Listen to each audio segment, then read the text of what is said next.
পরিস্থিতির অবনতি, পানিবন্দী কয়েক লাখ মানুষ, বিশুদ্ধ পানি এবং খাবার সংকটে বানভাসীরা। দেশকে এগিয়ে নিতে সবাইকে একসাথে কাজ করতে হবে বললেন রাষ্ট্রপতি। বন্যার্তদের পাশে দাঁড়ানোর আহ্বান।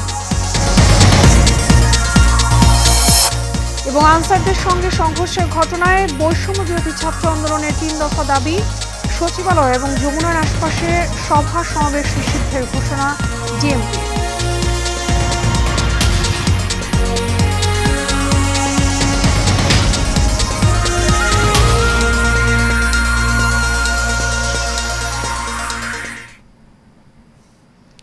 স্বাগত এশিয়ান নিউজে, আপনাদের সঙ্গে আছি আমি মিতা মৌসুমী।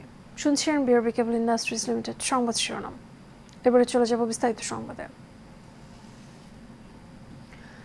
রাত থেকে কয়েক জেলায় মুষলধারে বৃষ্টি হওয়ায় দেশের উত্তর পূর্বাঞ্চলে বন্যা পরিস্থিতির আবারও অবনতি হয়েছে।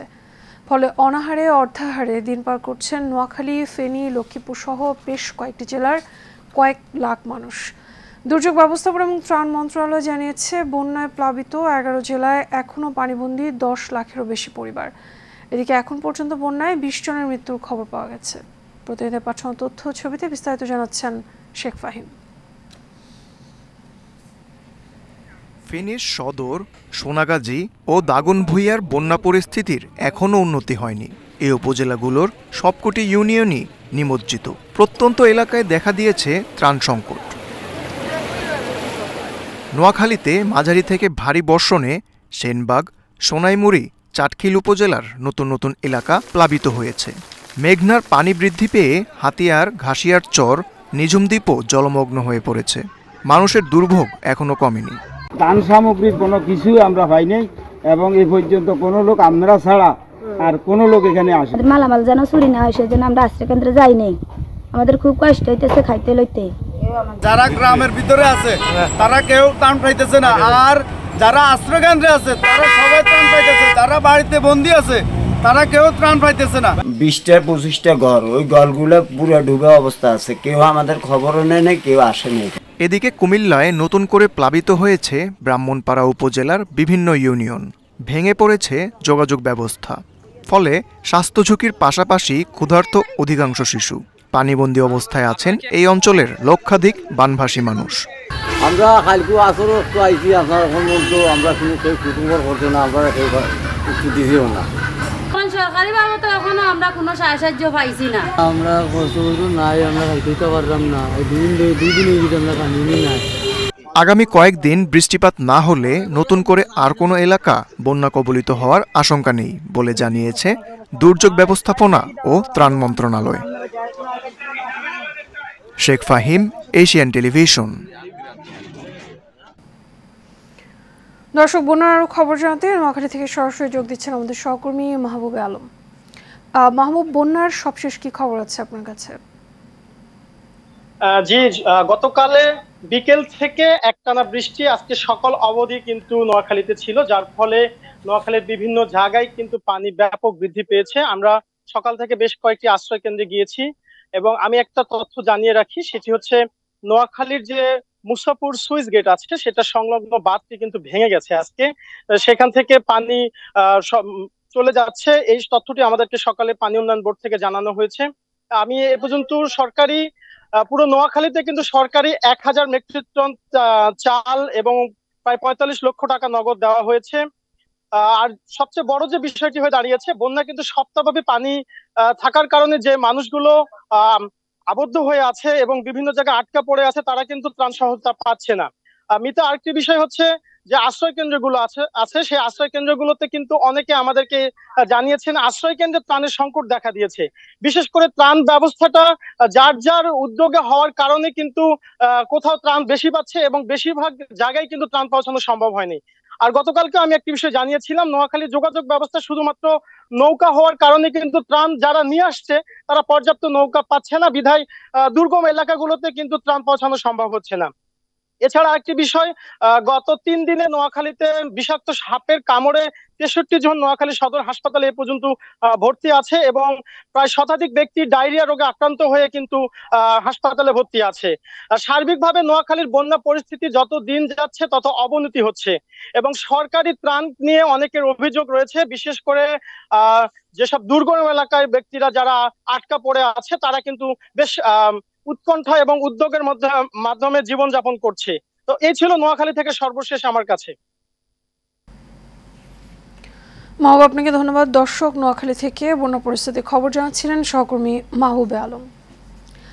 বন্যা কবলিত মানুষের সহায়তায় সরকার সর্বাত্মক প্রয়াস চালিয়ে যাচ্ছে বলে জানিয়েছেন রাষ্ট্রপতি মোহাম্মদ শাহাবুদ্দিন। সেই সঙ্গে বানভাসী মানুষের পাশে দাঁড়াতে দেশবাসীর প্রতি উদ্যত আহ্বান জানিয়েছেন তিনি। জন্মাষ্টমী উপলক্ষে বঙ্গভবনে হিন্দু ধর্মাবলম্বীদের সঙ্গে শুভেচ্ছা বিনিময় অনুষ্ঠানে এসব কথা বলেন রাষ্ট্রপতি। বাংলাদেশ সাম্প্রদায়িক সম্প্রীতির দেশ উল্লেখ করে রাষ্ট্রপতি আরও বলেন, অগ্রগতি এবং সমৃদ্ধি ত্বরান্বিত করতে সমাজে বিদ্যমান সম্প্রীতি এবং পারস্পরিক সৌহার্দ্য অটুট রাখতে হবে। সংবিধান সব নাগরিকের সমান অধিকারের নিশ্চয়তা দিয়েছে। দেশকে এগিয়ে নিতে হলে ধর্ম বর্ণ নির্বিশেষে ভেদাভেদ ভুলে একসঙ্গে কাজ করতে হবে। ধর্মীয় মূল্যবোধকে দেশ এবং জনকল্যাণে কাজে লাগাতে হবে বলেও যোগ করেন রাষ্ট্রপতি। হিন্দু ধর্মাবতার শ্রীকৃষ্ণ ছিলেন একজন পরোপকারী ও মানবদরিদ্র মানুষ এবং সমাজ সংস্কারক। সমাজ থেকে অন্যায়, অত্যাচার, নিপীড়ন ও হানাহানি দূর করতে মানুষে মানুষে অকৃত্রিম ভালোবাসা ও সম্প্রীতির বন্ধনে গড়ে তোলাই ছিল শ্রীকৃষ্ণের মূল দর্শন। কয়েকদিনের বৃষ্টিতে মাটি সরে গিয়ে চাঁদপুরের মতলব উত্তরে মেঘনা ধনাগোদা সেচ প্রকল্প বেড়িবাঁধে দেখা দিয়েছে ভাঙন। এতে দুশ্চিন্তায় কৃষক সহ স্থানীয়রা। ঝুঁকিতে বেড়িবাঁধের ভাঙন ঠেকাতে স্বেচ্ছায় কাজ করছে স্বেচ্ছাসেবী সংগঠন সহ স্থানীয়রা।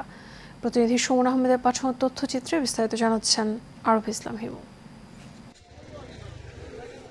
ভারী বৃষ্টি ও বন্যার পানির চাপে চাঁদপুরের মতলব উত্তরের মেঘনা ধনাগোদা সেচ প্রকল্পের মূল বেড়িবাঁধ হুমকির মুখে পড়েছে।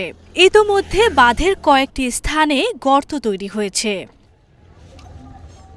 স্থানীয়দের অভিযোগ, বাঁধের বিভিন্ন জায়গায় ভাঙনের দৃশ্য ফুটে উঠলেও সংস্কারের উদ্যোগ নেয়নি পাওবো কর্তৃপক্ষ। সবাই ঝুঁকিপূর্ণভাবে আছি। রাস্তার মাটি নিচে কুড়ে কুড়ে খেয়ে ফেলেছে এবং জঙ্গল এবং ঘনবৃষ্টির কারণে ওইখানে বিশাল দশ বেড়িবাঁধ রক্ষায় আমরা বেড়িবাঁধ সংস্কার কাজ আমাদের চলছে। 500 লোক আমরা বসবাস করি। এখন এই বন্যার পানিতে আমাদের বেড়িবাঁধ অনেক ঝুঁকিপূর্ণ। সকালবেলা উদ্যোগ নিয়ে আমরা নিজের অর্থায়নে সবাই সংগঠনে যারা জড়িত আছি সবাই আসছি এই বেড়িবাঁধ রক্ষার জন্য। যদিও ভাঙন রোধে দ্রুত সংস্কারের আশ্বাস দিয়েছে পানি উন্নয়ন বোর্ডের এই নির্বাহী প্রকৌশলী। সেই অনুমোদন নিয়ে যে জায়গায় প্রয়োজন নৌকাতে লোড করে দিয়ে নৌকা ওই জায়গায় দাঁড়ায় ডাম্পিং করবে। এই হইতেছে আমাদের এখন আমি আমার সর্বোচ্চ চেষ্টা করতেছি যে যতটুকু ঠিকঠাক করে দেওয়া যায়। বন্যার হাত থেকে রক্ষায় বেড়িবাঁধ সংস্কারে কর্তৃপক্ষ দ্রুত কার্যকর পদক্ষেপ নেবে, এমনটাই প্রত্যাশা স্থানীয়দের।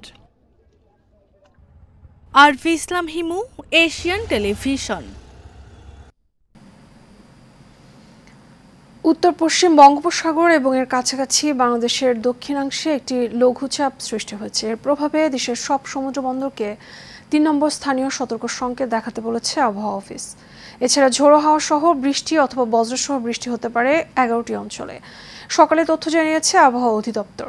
বিজ্ঞপ্তিতে বলা হয়, ঢাকা, ফরিদপুর, যশোর, কুষ্টিয়া, খুলনা, বরিশাল, পটুয়াখালী, নোয়াখালী, কুমিল্লা, চট্টগ্রাম এবং কক্সবাজার জেলার উপর দিয়ে দক্ষিণ অথবা দক্ষিণ পূর্ব দিক থেকে ঘন্টায় 45 থেকে 60 কিলোমিটার বেগে অস্থায়ীভাবে দমকা অথবা ঝোড়ো হাওয়া বয়ে যেতে পারে। সেই সঙ্গে বৃষ্টি অথবা বজ্রবৃষ্টিও হতে পারে।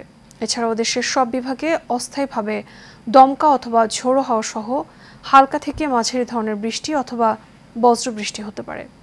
চট্টগ্রাম, কক্সবাজার, মোংলা এবং পায়রা বন্দরসমূহকে 3 নম্বর স্থানীয় সতর্ক সংকেত দেখিয়ে যেতে বলা হয়েছে।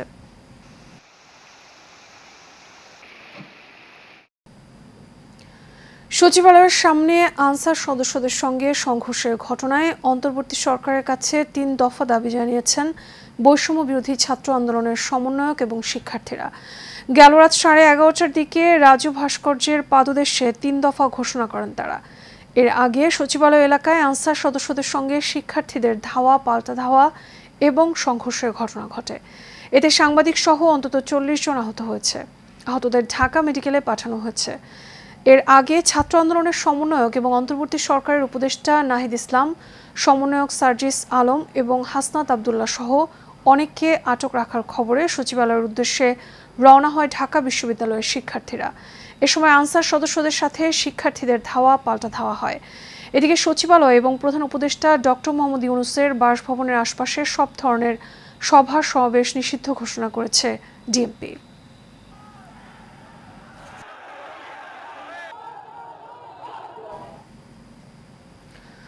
সনাতন হিন্দু সম্প্রদায়ের আরাধ্য ভগবান শ্রীকৃষ্ণের জন্মতিথি ও শুভ জন্মাষ্টমী আজ।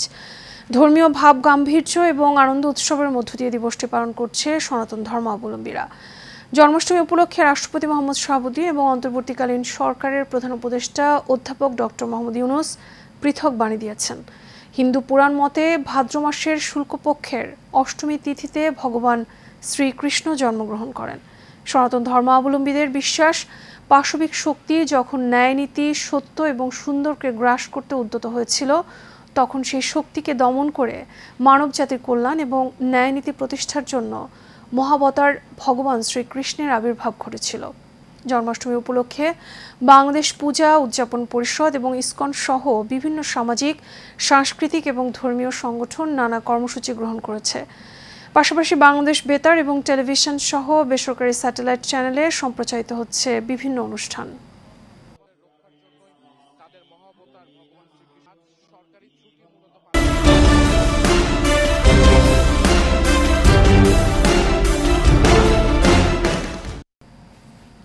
দর্শক, আবারও বন্যা পরিস্থিতির খবর। কিছুক্ষণ আগে মৌলভীবাজার থেকে বন্যা পরিস্থিতির সর্বশেষ খবর জানিয়েছেন আমাদের সহকর্মী মাহবুবুর রহমান রাহেল।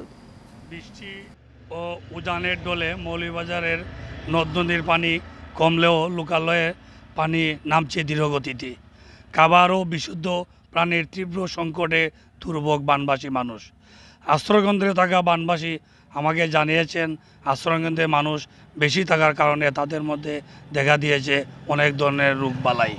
এদিকে কৃষি অফিস আমাকে জানিয়েছেন জেলায় 25,000 কৃষি জমি এখনও পানির নিচে তলিয়ে রয়েছে। এই ছিল মৌলভীবাজারের সর্বশেষ খবর। মৌলভীবাজার থেকে মাহবুবুর রহমান রাহেল। ঝিনাইদহের মহেশপুর সীমান্ত দিয়ে অবৈধভাবে ভারতে পাচারের সময় 3 নারীকে উদ্ধার করেছে বিজিবি। মহেশপুর উপজেলার বাঘাডাঙ্গা সীমান্ত এলাকা থেকে তাদের উদ্ধার করা হয়। আটক করা হয় বিকাশ সরকার নামের এক ভারতীয় পাচারকারীকে। এই ঘটনায় বিজিবির পক্ষ থেকে মামলা দায়ের করে বিকাশ সরকারকে মহেশপুর থানায় সোপর্দ করা হয়েছে। উদ্ধারকৃত নারীদের একটি সংস্থার মাধ্যমে পরিবারের কাছে হস্তান্তর করা হবে বলে জানিয়েছে বিজিবি।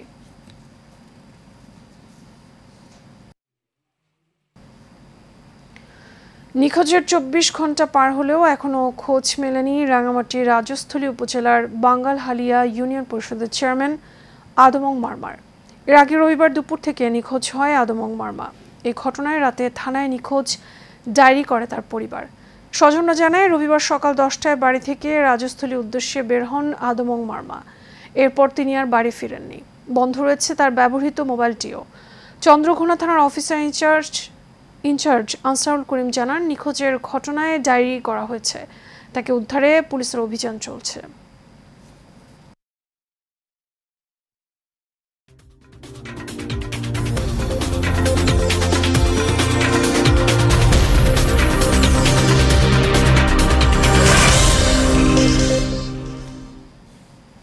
এবারে খেলার খবর। সাফ অনূর্ধ্ব 20 চ্যাম্পিয়নশিপের সেমিফাইনালে ভারতের বিপক্ষে লড়বে বাংলাদেশ। বিকেল 5:45 নেপালের দশরথ রঙ্গশালা স্টেডিয়ামে ফাইনালে ওঠার লড়াইয়ে মুখোমুখি হবে উভয় দল। সেমিফাইনালে ভারতকে এড়ানোর সুযোগ ছিল বাংলাদেশের সামনে, কিন্তু নেপালের বিপক্ষে গোলরক্ষক মেহেদী হাসান শ্রাবণের অভাবনীয় ভুলে তা হয়নি। ভারতকে শক্তিশালী মানলেও নিজের দলের প্রতি আস্থার কথা জানিয়েছেন কোচ মারুফুল হক। এর আগে 3 সাফে ভারতের মুখোমুখি হয়েছিল লাল সবুজের দল। দুবার ফাইনালে ভারতের বিপক্ষে হার, আর গত বছর গ্রুপ পর্বেই ভারতের কাছে হার দেখেছিল বাংলাদেশ। এদিকে ভুটানের বিপক্ষে 2টি আন্তর্জাতিক ফুটবল ম্যাচ সামনে রেখে আজ থেকে প্রস্তুতি শুরু বাংলাদেশ জাতীয় দলের। থিম্পুতে খেলা হবে আগামী 5 এবং 8 সেপ্টেম্বর। এর সাথে শেষ করব এশিয়ান নিউজ। তাকে বিআরবি কেবল ইন্ডাস্ট্রিজ লিমিটেড সংবাদ শিরোনামগুলো জানাবো আরও একবার।